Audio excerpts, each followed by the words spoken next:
Okay, so good afternoon. On behalf of MGB and Engineer Roger De Dios, we will be representing just an overview of mining situation in Eastern Visayas.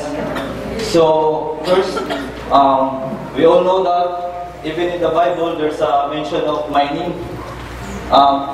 particularly when it's stated that a land where the rocks are iron and you can dig copper out of the hills.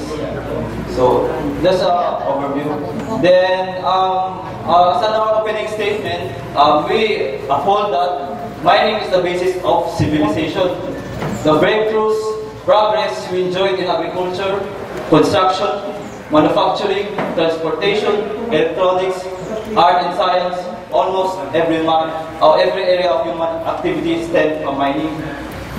And we also highlight that every Filipino uses minerals in his daily life, from the smallest aspirin to the biggest church buildings or cathedrals.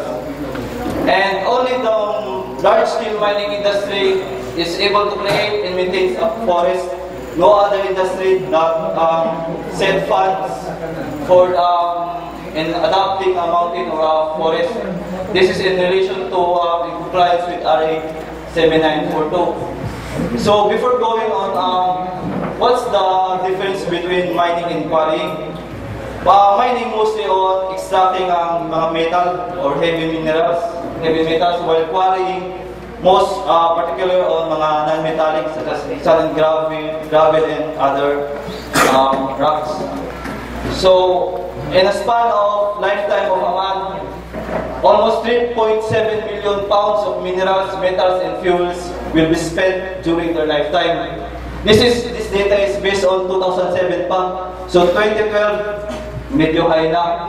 So that's why ang Chinese now nag-engage na rin sa mga mining because they need development.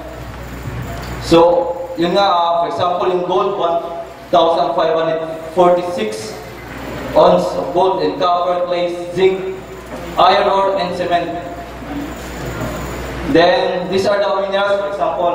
So, even yung bed natin, yung chair, almost everything's indirectly or directly sent from the mining industry. Then, employment in the mining industry, although in quarrying, medyo yung employment job, mga jobs na kinukuha is medyo little, but in the mining industry, almost marami, from mining engineers, even chief cook, secretariat, and accounting. So Philippines is considered as one of the world's mineral-rich country. So not only